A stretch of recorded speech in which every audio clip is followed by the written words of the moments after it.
Hello student, आज हम BSc agriculture के प्रथम सेमेस्टर में रूरल सोशियोलॉजी और एजुकेशनल साइकोलॉजी विषय के अंतर्गत ग्रामीण समाजशास्त्र के शाब्दिक अर्थ, उसके विस्तार और परिभाषा से संबंधित अध्ययन करेंगे। तो सबसे पहले हम देखते हैं कि समाजशास्त्र या सोशियोलॉजी क्या है। सोशियोलॉजी शब्द जो है वह लैटिन भाषा के एक शब्द से बना है जिसका नाम है सोसाइटस और जिसका शाब्दिक अर्थ निकलता है सोसाइटी और जिसे हिंदी में हम समाजशास्त्र कहते हैं। सोशियोलॉजी शब्द के प्रणेता के रूप में ऑगस्ट कांटे नाम के प्रमुख समाजशास्त्री का नाम लिया जाता है। 1938 में माना जाता है उन्होंने सबसे पहले इस शब्द का प्रयोग किया। बहुत सारे प्रमुख समाजशास्त्री 1942 में ऑगस्ट कांटे द्वारा सोशियोलॉजी शब्द के उद्भव को स्वीकार करते हैं। ऑगस्ट कांटे फ्रांस के रहने वाले व्यक्ति थे और ये एक प्रमुख समाजशास्त्री माने जाते हैं।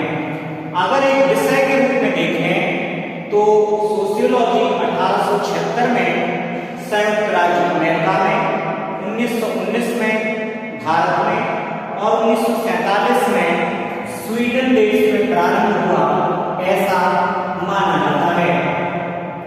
ग्रामीण समाजशास्त्र की अगर हम बात करें तो ग्रामीण समाजशास्त्र में एक प्रमुख गुण पाया जाता है जो कि समूह का गुण कहलाता है। उस समूह के गुण के अंतर्गत 3 प्रमुख गुण पाए जाते हैं जो कि किसी समूह में होना अनिवार्य है।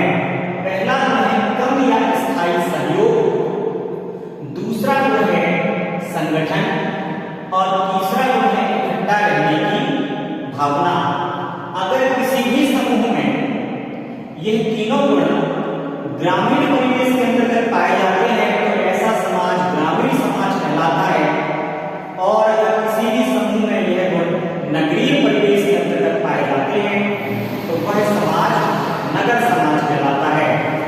ध्यान देने वाली बात यह है कि चाहे ग्रामीण परिवेश का समाज हो या नगरीय परिवेश का समाज हो, उसमें यह गुण होना अनिवार्य है, अन्यथा की स्थिति में वह समूह नहीं माना जाएगा।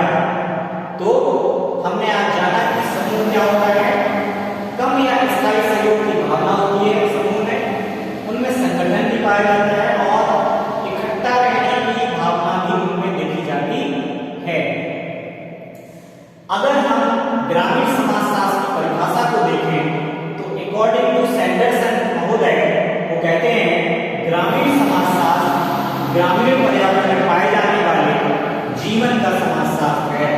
अर्थात सैंडरसन ने हमें बतलाया है कि जो भी ग्रामीण पर्यावरण है उसमें पाए जाने वाला जीवन ही समाजशास्त्र कहा जाएगा।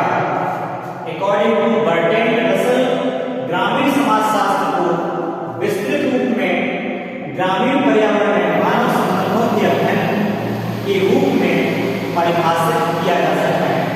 यहाँ आप ध्यान दीजिएगा कि बर्टन ने ग्रामीण पर्यावरण में विस्तार रूप में मानव संबंधों के अध्ययन को ही ग्रामीण समाजशास्त्र विषय के रूप में स्वीकार किया है। अर्थात बर्टन मानव संबंधों को वरीयता प्रदान करते हैं, जबकि सैंडरसन ग्रामीण पर्यावरण में किसी भी तरह के जीवन के अध्ययन को समाजशास्त्र के रूप में स्वीकार करते हैं।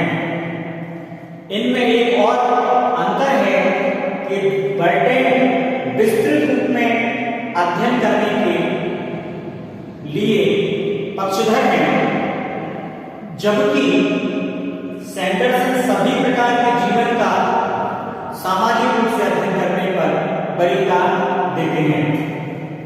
लेकिन दोनों में यही समानता है कि इन्होंने ग्रामीण पर्यावरण का विशेष रूप से अध्ययन करने पर बल दिया है को इन्होंने ग्रामीण समाजशास्त्र की संज्ञा प्रदान की है। ये बात ध्यान देने योग्य है। तो आज के लिए